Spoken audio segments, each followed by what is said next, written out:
right, welcome everybody. Thank you for joining us this morning.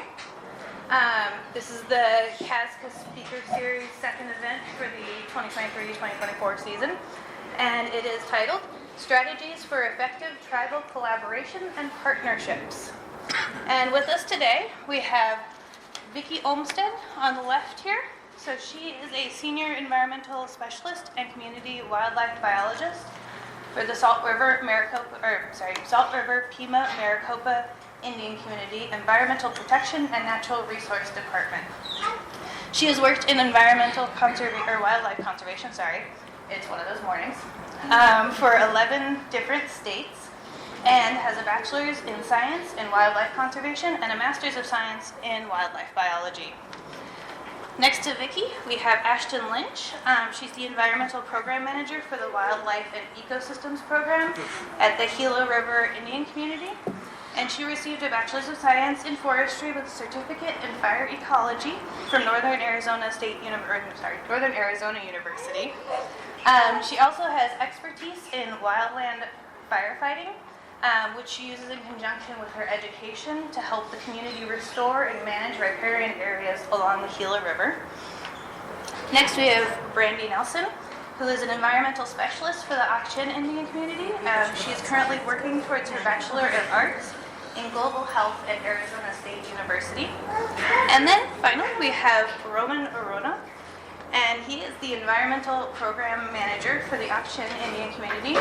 Prior to working for the Ashton Indian Community, he served as the Environmental Engineer with the Salt River Pima-Maricopa Indian Community, and for the Natural Resources Department, and then has extensive expertise in environmental and natural resources. He's also traveled nationally and internationally as a native performer, musician, singer, and craftsman. And he won the Native American Music Award in 2016 for Best Male Vocalist.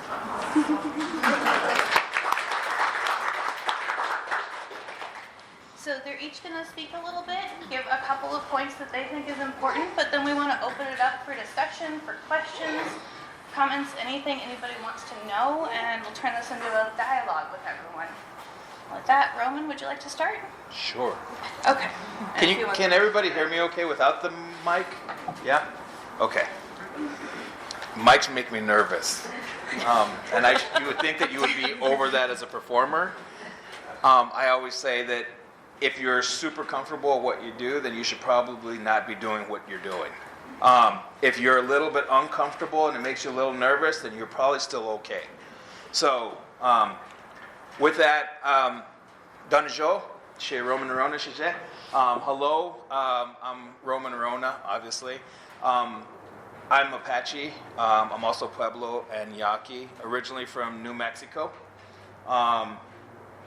And one thing that I really want to emphasize when you're working with or wanting to work with tribal communities is, first and foremost, tribal communities are sovereign communities.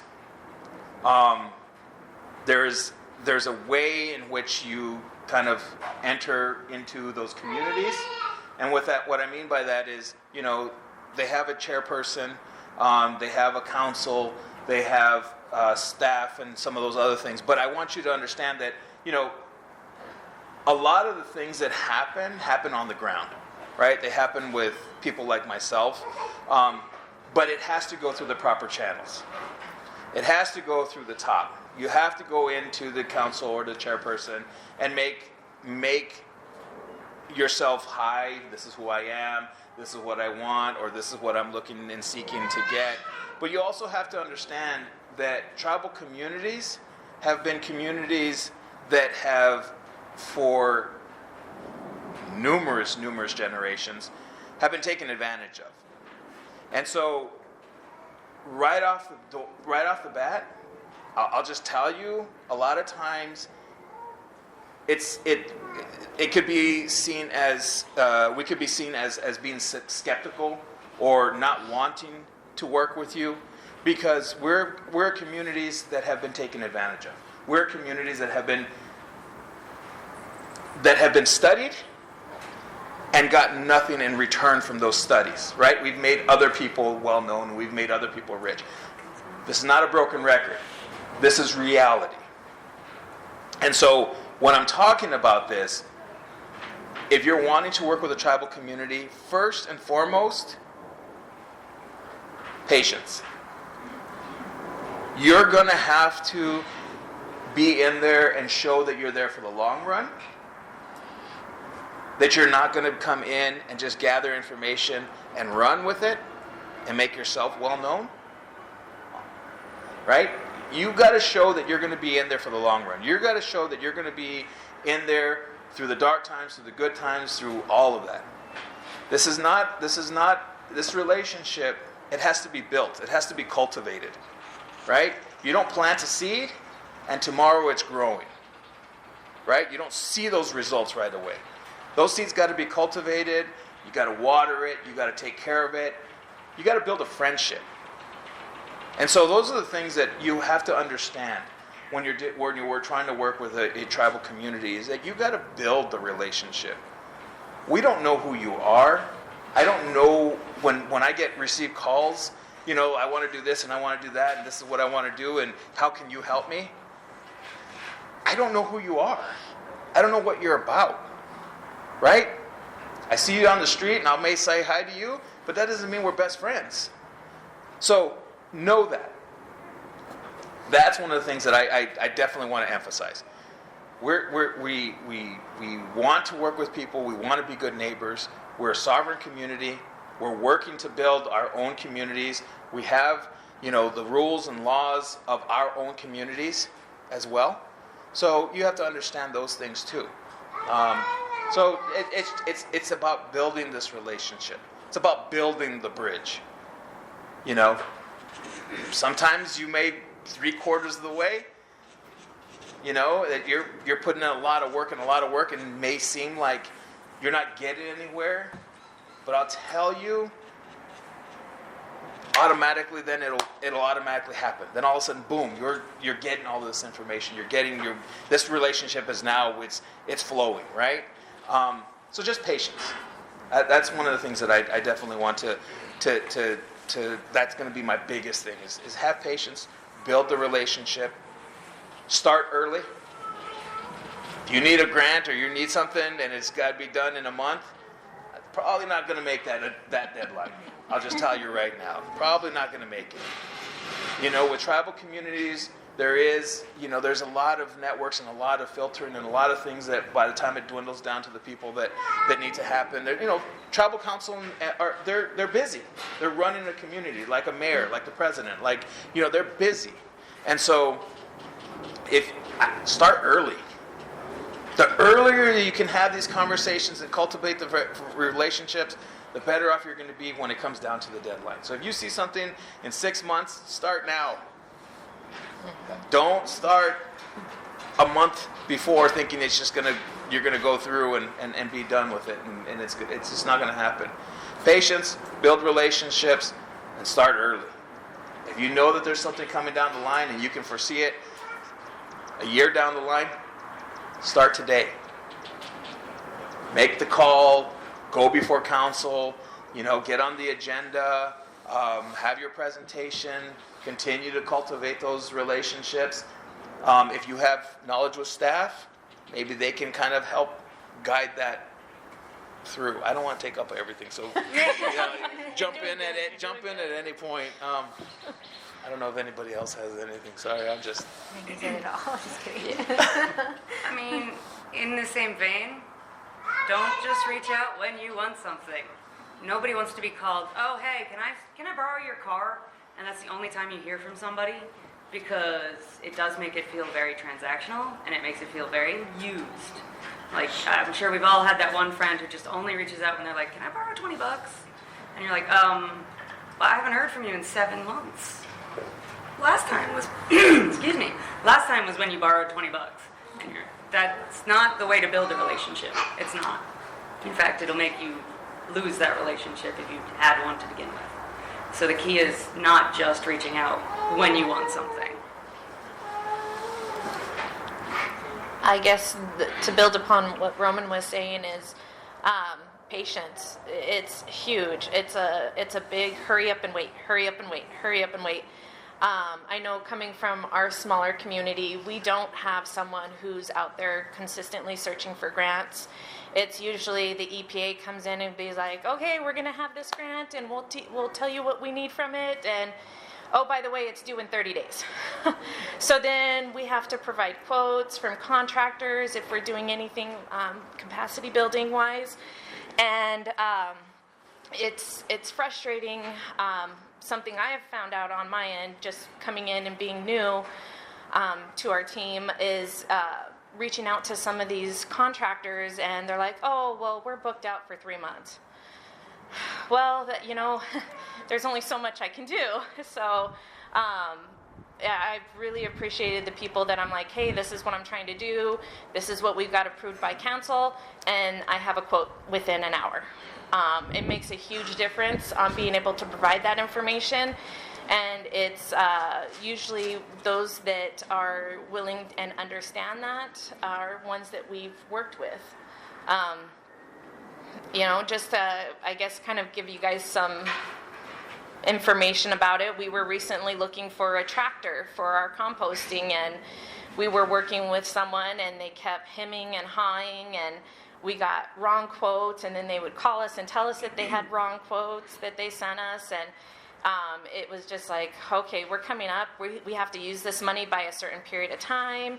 And then this other contractor we reached out to, she had me quotes within an hour, and we ended up going with them, and they're like, hey, we'll deliver out to you everything that was taking 2 months, ended up taking a week with this other contractor. So it's once you build that relationship, know that it's a good relationship to keep going, and the communities are very loyal when they show that you have their back and that you're there to help them and support them and want to be a team with them.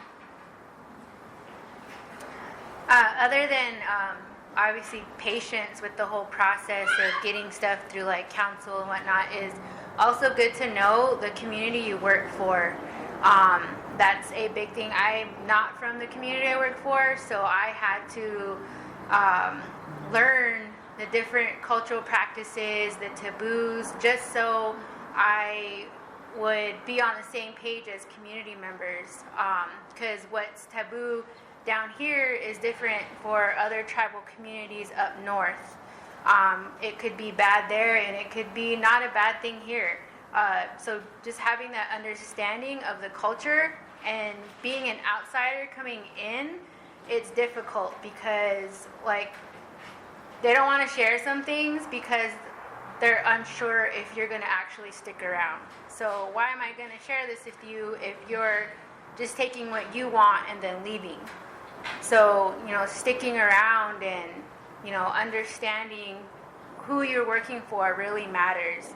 It helps out tremendously, just having that relationship and building the relationship with the community members there, attending events that are, open to the public, getting that understanding, because then they see you within the community and they're like, oh, hey, that's so-and-so. They came to our winter bird count. They were there the last 2 years.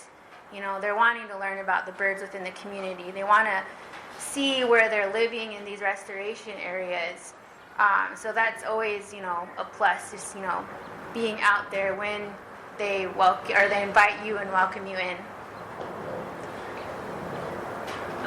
Similar to what Ashton was saying, if you're not tribal at all, recognizing that.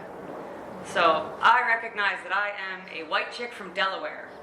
It does not, I do not have any rights or recognition tribally. So my voice is not a tribal voice. I can advocate for the tribe, I can advocate for the wildlife of the tribe, but I am not tribal.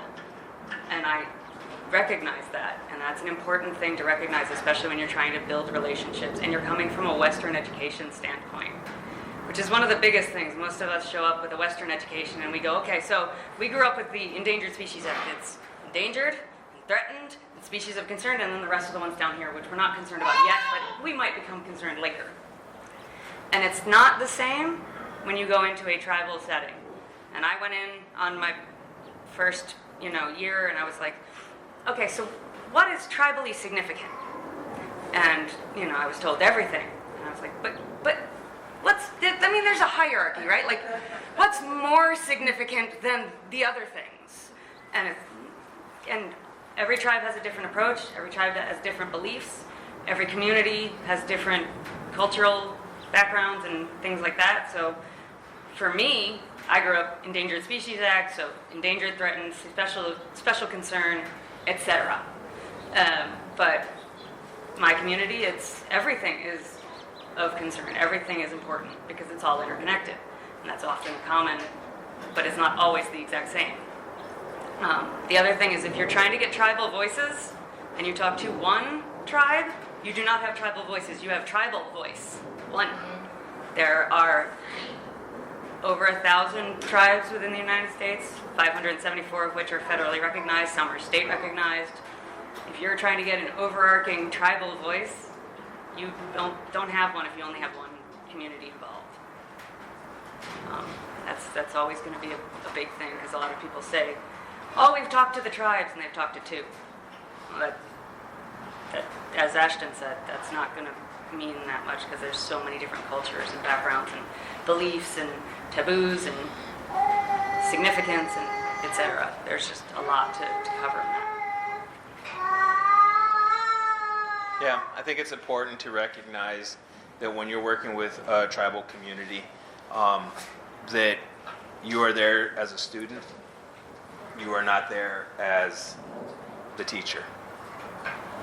I think that you brought that point up really well. I think it's but I'm gonna kind of hit that one home a little bit more too. Yeah, you're there as an outsider to learn. You're not there to dictate and teach.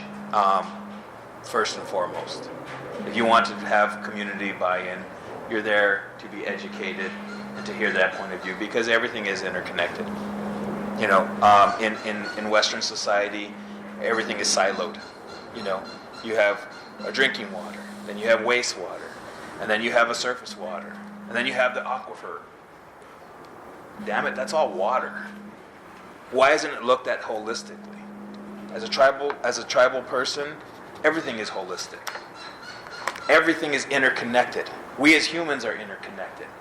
We take one thing out of that equation, and all of a sudden, that tire that was rolling nice and smooth has the big chunk taken out. So every once in a while, you're going to be smooth, and then kutuk, and then smooth, and kutuk, right? Like, that's not how this works.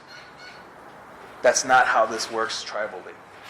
Everything is holistic. People are holistic. The animals, the land, the air, the water, the plants, they're all relations. They're all related to each other, and everything is interconnected with each other. And I think it was really, really important what you brought up, is that each community is different. We're labeled as Native American, and you think it's the same across the board. It's not.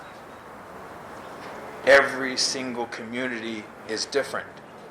Just like, you look at certain people and you say, oh, Europe, it's all the same. It's not, right? And it's the same thing with tribal communities. And I think it's, you made it a well-known fact. Like, each community that you're wanting to work with is a separate entity. Each community that you're wanting to work with is going to be completely different. There's 4 sister tribes, 3 of which are represented here. The Auction Indian Community, the Salt River Pima-Maricopa Indian Community, Gila River Indian Community, and the Donna Nation. Those are the 4 sister tribes, southern tribes. And they're completely different. Although that foundation is O'odham, it's completely different at each community. So you can't just be like, well, I talked to Don O'odham, and all across the board, this is what it's going to be like with those other 3 sister tribes. It's not.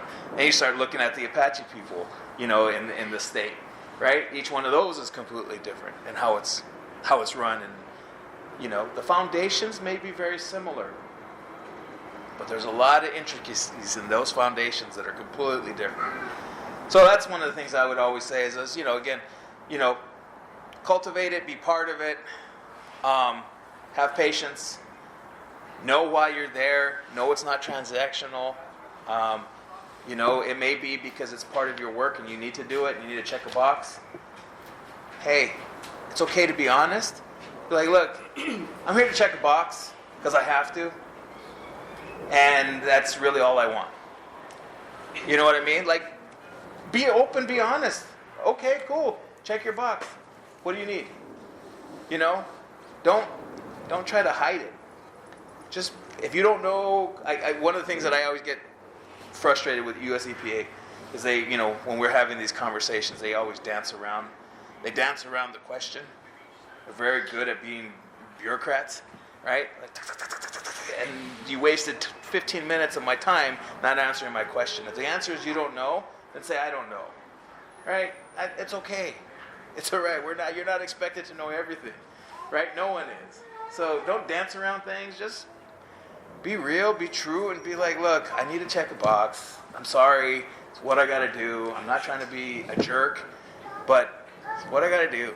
That way, you're not wasting our time. We're not wasting your time. We can all move on. So open, honest communication, cultivate patience. Know that just because we're tribal and a sovereign nation, we're still human. We still have feelings. We still bleed the same. We still breathe the same. We still walk the same. We still do everything the same as anybody else. I think treating us, I had somebody tell me this. Remember what you were taught in kindergarten and how to respect other people? Remember that. I think as adults we forget that as kids we were taught just to treat everybody, the same, and how I always say treat people how they want to be treated.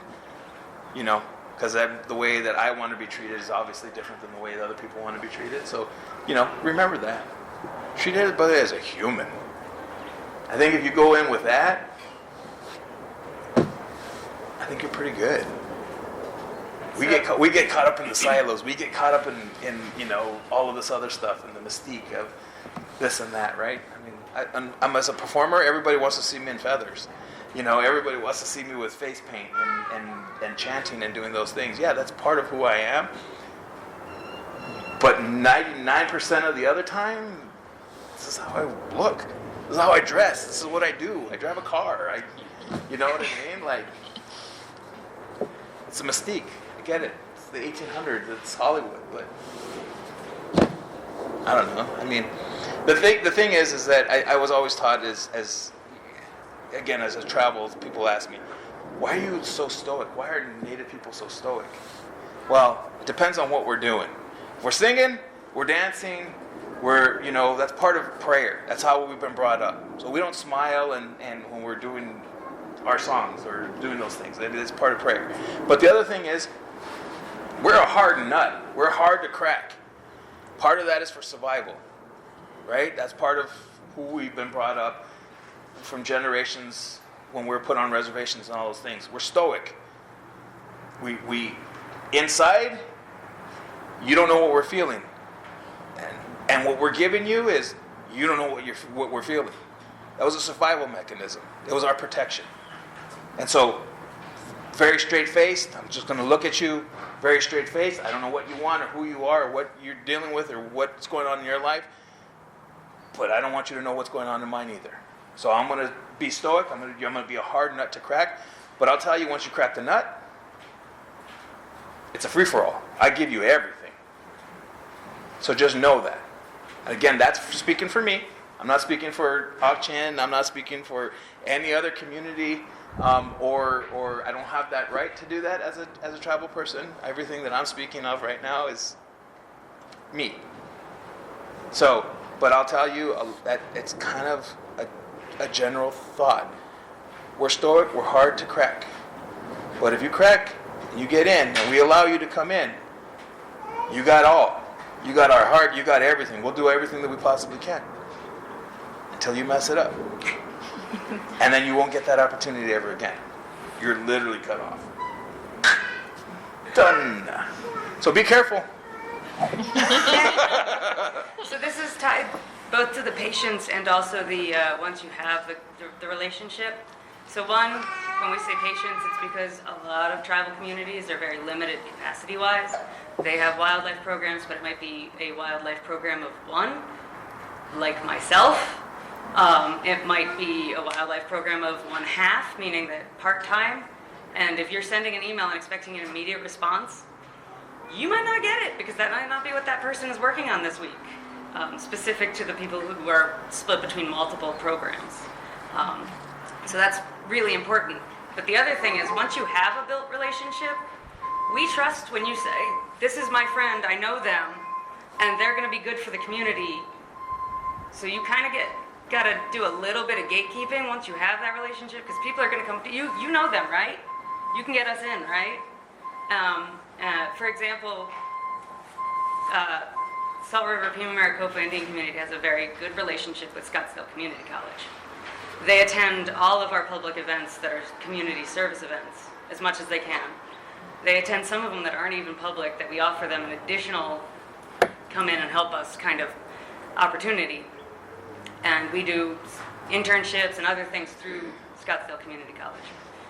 And in that vein, the relationship that we've built, every so often we'll get, somebody approached me and I didn't know if you guys would want to know about it or not, but here's what they said. I don't know that they're the best person to do this, so you might not want to deal with them, but if I get a better suggestion, I'll definitely send it all in to you. So in that way, they're helping us, one, divide manpower, because I can't go through every request for somebody to do research within the community. And then also, they're showing us loyalty and showing us the good people to work with versus the questionable type people to work with. And it's not that there's a lot of those, it's just there are some who really aren't out to help the community, but more themselves. Like Roman said, that's a thing we run into. So those are things to keep in mind once you have the relationship.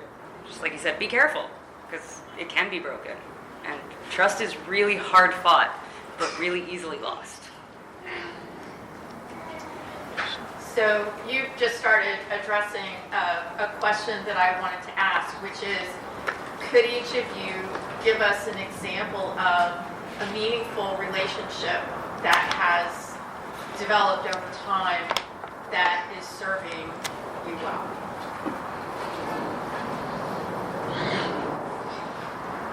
I already started. Yes. I can say it again, Scott. So actually, we got a grant this year from U.S. Fish and Wildlife Service, and one of the things we made sure to build in was the ability to further future wildlife or land managers by offering an internship through Scottsdale Community College, because we know we have a good relationship with them, which means we know that they're going to forward the community's interests specific to this internship, but also because they've been doing it with us, they've been working with us for 15 years now, something around that. They've been a good partner to have. I think for us, we've been working with you all to cultivate this relationship. Again, this kind of it just kind of happened. But one of the things that's building right now with what while we're here and what we're doing is, they're helping us to propagate some plants or obtain seeds that we need tribally, that because in Nagchin, a lot of the native vegetation that is used for basket making, that is used for gourds and other culturally relevant material is not there anymore. So in order for the basket makers or those people, they have to go out to Benson or out, super far to go and get material to harvest to be able to make the baskets or the gourds or those types of things. And so we've been working together to cultivate this relationship, helping us, knowing that our goal is to have those materials back on the community again, so that because that's where they're supposed to be. the devil's claw, the beargrass, the cottonwoods, the willows, the yuccas, and the list goes on, right? And so knowing that we have that, knowing that they have access to that being tied in here has been a great relationship. And that's going to be built and built and built, and this trust is getting bigger and bigger, because it was like, oh, I could help you with that. And then again, there was no strings attached. It was just, oh, I have access to this. Is this something that you want? Is this the species that you need? Because we've had yuccas put in, but they're the wrong species. And that makes a big difference. So, those types of things. Those are the things that are really genuine and really make a lot of sense and help. Roman took mine. But again, it goes back to understanding the cultural aspect too of each community that you're working with. That was one of the things, is we had the wrong species put in prior to any of us really being a part of it. And that's the other thing, is talk to cultural, talk to the environmental. They all need to work together to get you the right information, so things like this doesn't happen, where all of a sudden now it's hurting the community, and they're having to travel out to get these items, and it's something that's dwindling away. So to bring that back in is a big task to take on, and thankfully we have Shally's help and Casca's help and Sonora Seed Club, or collaboration, helping bring that back. But that's the big thing too with those. So for Gila River, I was trying to think. Definitely the Arizona Game and Fish Department. On the restoration side, they have been super helpful in providing us with additional needs for spraying herbicide if my crew can't do it. Hey, there's a section here that's right by the community. We can get it surveyed so your crew can go out and cut. So it's not only helping the community, but it's also helping restoration efforts on their land. So onto the wildlife side, Arizona Game and Fish, 100% respects community members when we have issues with the bald eagles that nest there. They don't tell us, no, we need to take, if we've had one that's passed, they don't tell us, no, we just need to come get it. They let our elders go in and do their appropriate blessings to see that eagle on their way. And they've also helped us with the depository in not keeping feathers, but helping us with the process if community wanted to obtain that permit to keep the remains there. Because the way the community sees it is, these eagles are here, they belong to our land, they're ours. So for someone else to come in and say, hey, we got to take this, that sends up red flags. But Game and Fish, they respect the community and allow them to do what they must and let the eagle go on its way. I really like working with them because they respect that, and they're very patient with us. I had a juvenile bald eagle in a freezer for a year because I couldn't get somebody. It was during COVID.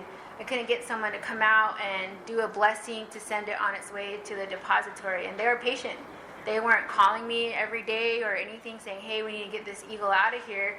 They waited until I could get someone that was in good health to be able to send that eagle on its way the way it was supposed to. I want to just kind of tap on that just real quick. I want you to understand that for indigenous people, we don't worship the animals, right? We're not worshiping the eagle. We're not worshiping the deer. We're not worshiping the trees. We're not worshiping all of those things. But I want you to understand that for us, the way I've been taught is that all of these things that are around us have an aspect of the Creator in them, and they have an energy source to them, right? Like the deer. The deer gives us sustenance. It gives us tools. It traditionally gave us shelter or clothing, right? The eagle is the highest bird that we knew that would fly the highest. So we would use that when we were saying our prayers because it would get the closest to the Creator. That's the way I've been taught. And so those types of things. We respect everything before the energy source that it provides, right? And the things that it provides not only to the mother, the earth, that gives us all of those things, but also to us as humans for be able to breathe, to cleaning the water, to cleaning the air.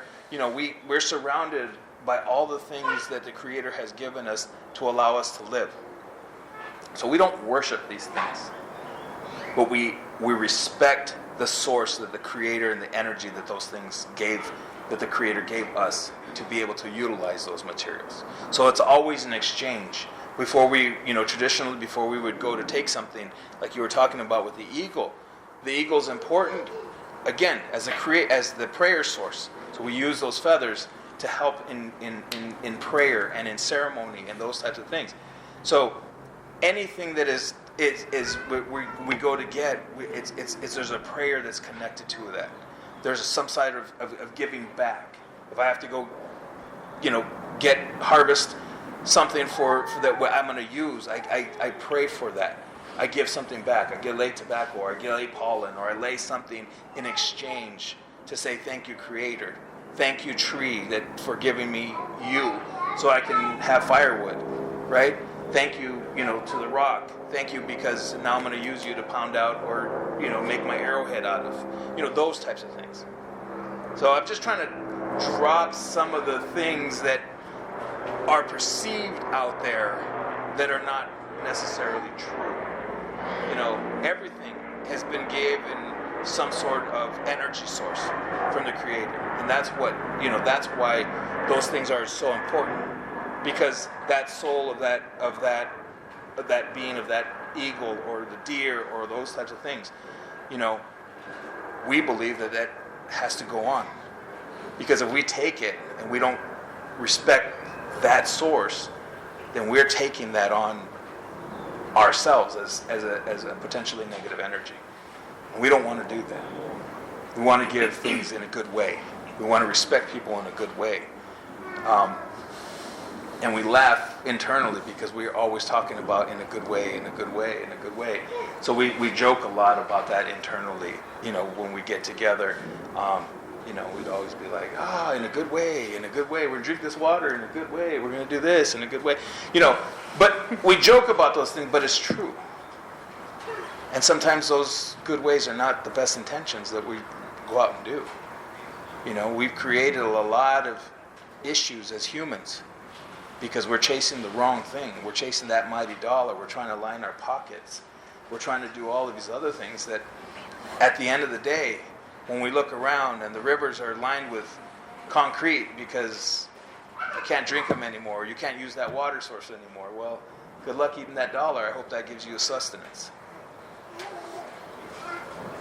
So we're all going to die of malnutrition, but we're going to be eating $100 bills. Realistically, we won't even have those because we need the plants to make them. True. That's true. So, it's just those types of things. We're chasing the wrong things, but in the end, Mother Nature's, it's going to be something that comes back to bite us really bad. There's a lot of prophecies that talk about this time of what we're in, and I'm sorry I'm veering off on this, but I want you to understand there's this time of chaos as I've been brought up. It's this time of chaos and separation and all this craziness going on. And if you don't think that we're there, then I don't know. I'd hate to see it get worse. But there is a time that we're all going to come together as people, either by choice or we're going to be forced. And the choice is ours. And I throw that out there because as an person in the environmental field, what we have around us is disappearing quicker than it's going up.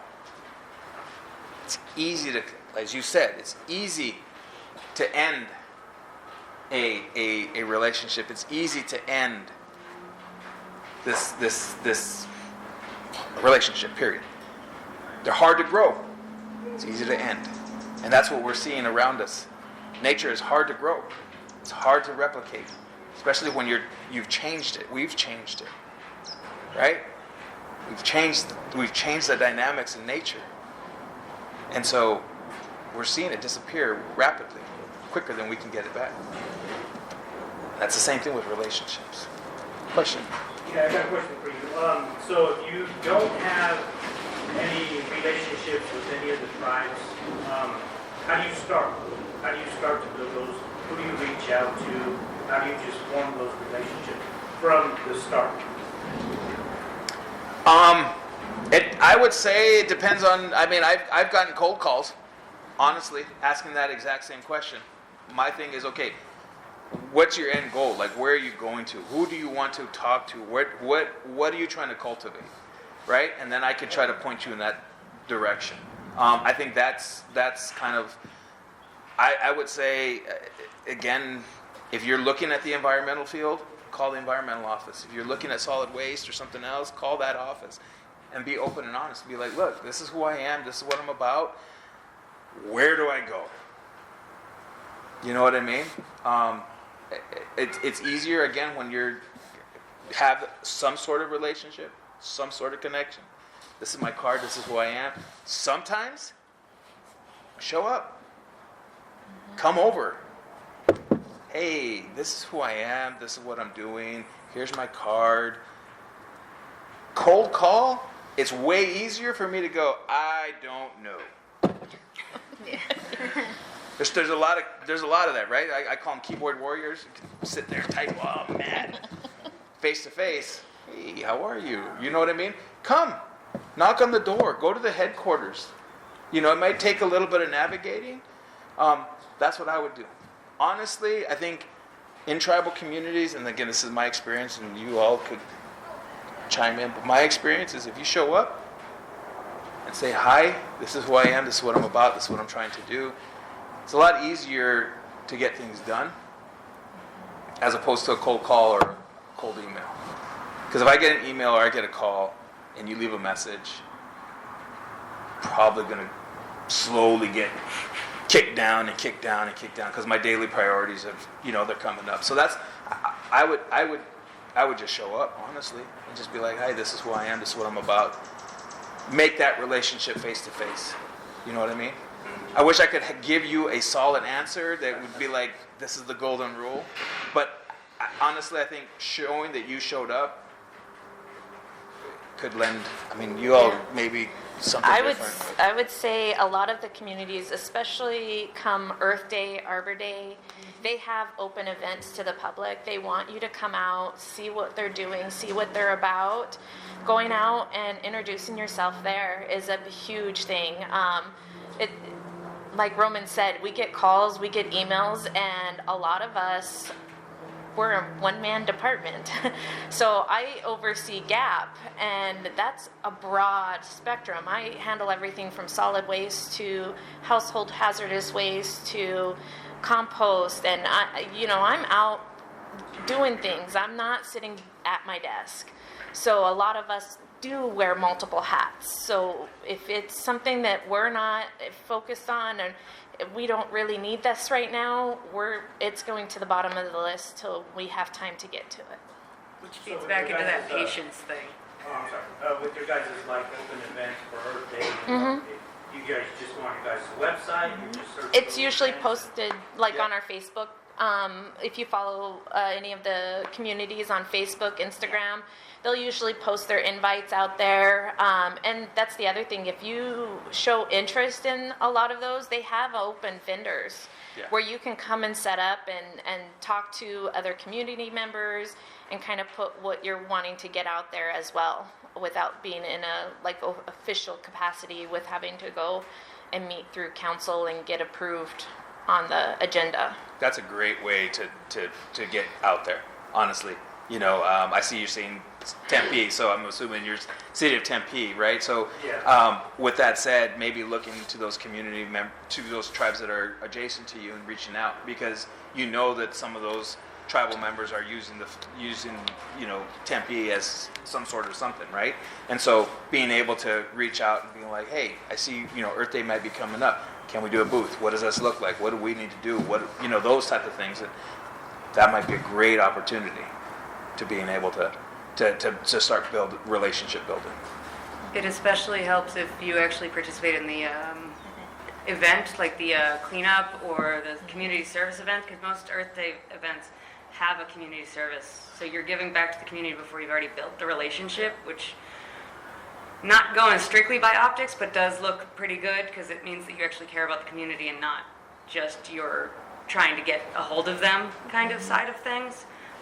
So like we've invited, Casca's held a booth at our environmental fair, but also had people go out and do river cleanup and planting at our pollinator gardens and things like that, which matter because while we have the Environmental Protection Natural Resources Program or division in the community, it's a wildlife program of 1, water quality of 3.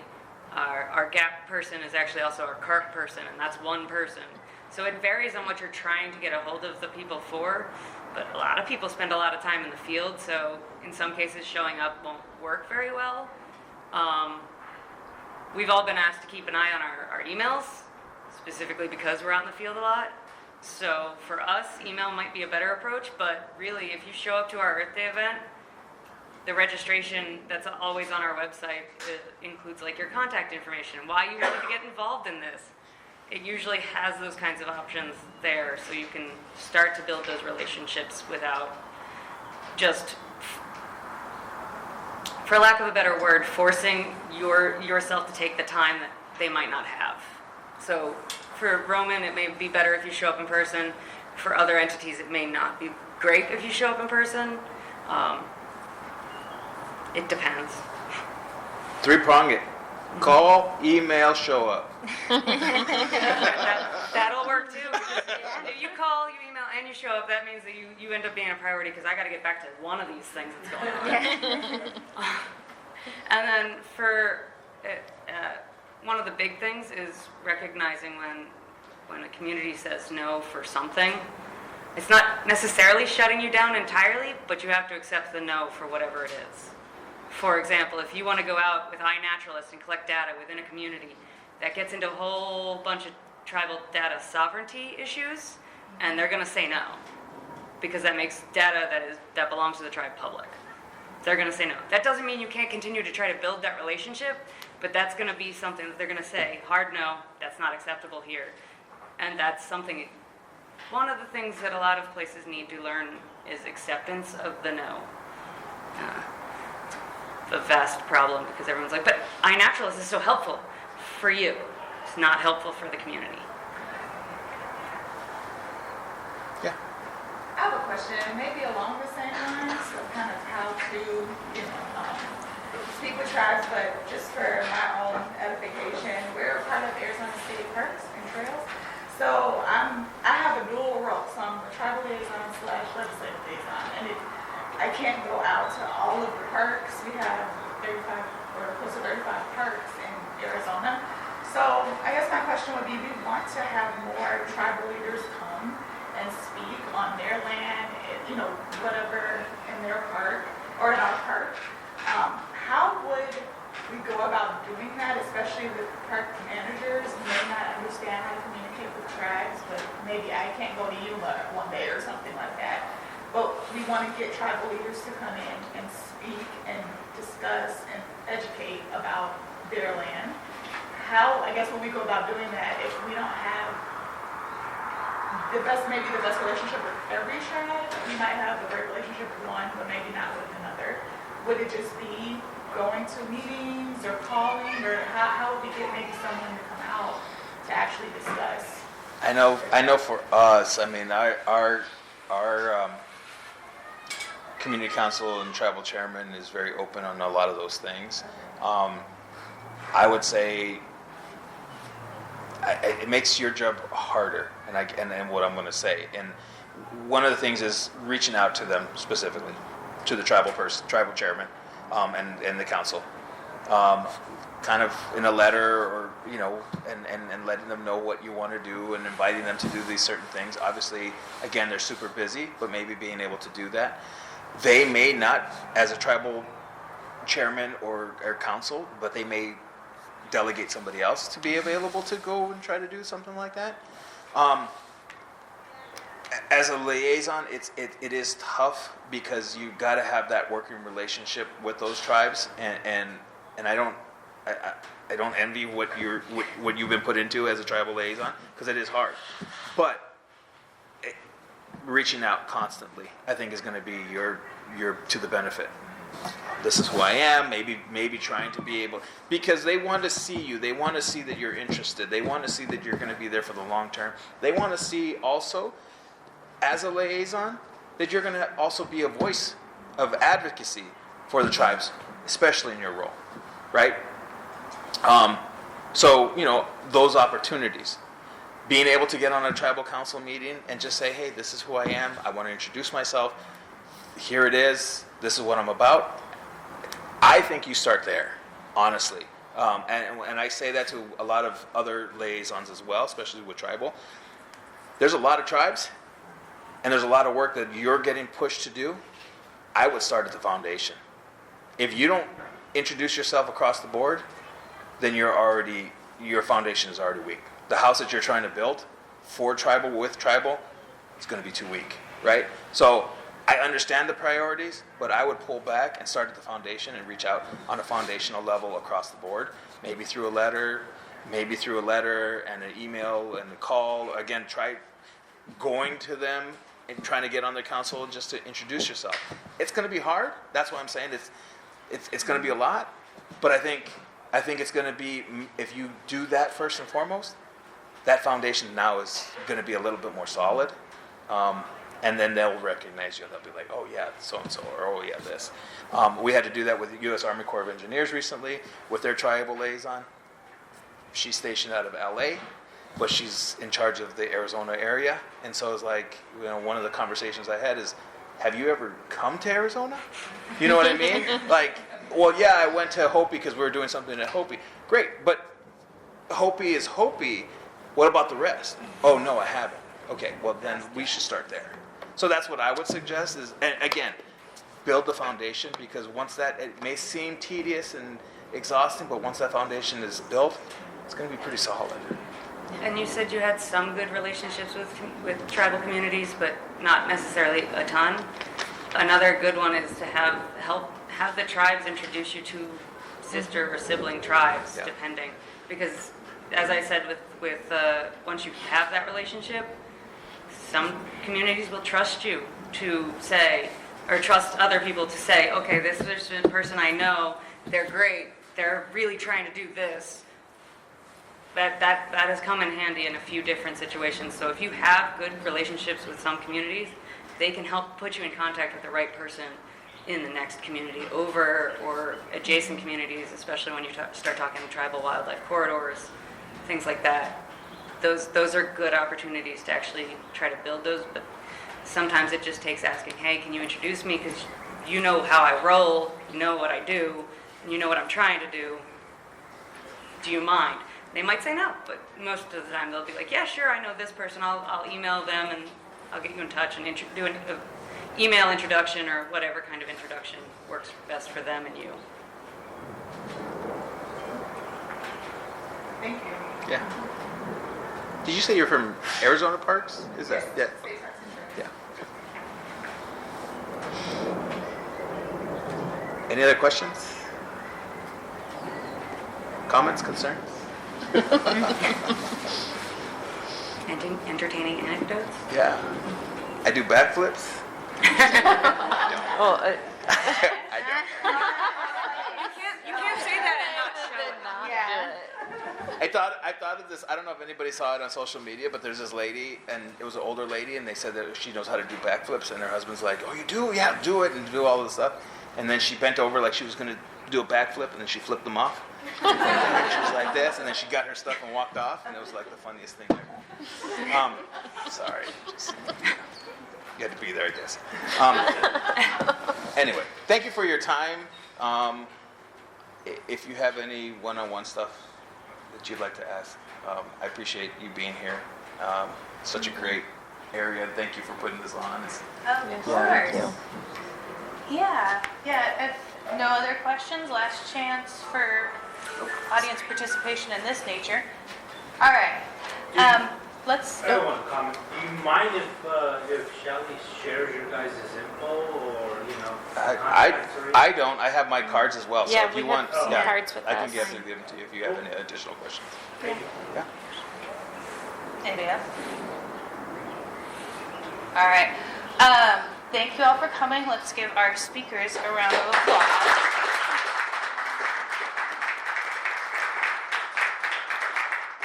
And everybody's welcome to hang out, talk to our speakers and each other, and have some more food. It got covered because of the birds, but help yourself. We've got coffee still, water, anything you'd like. And thank you all very much. I Thank really you. appreciate your coming out. Thank you for putting you. this on. Thank you. Of course.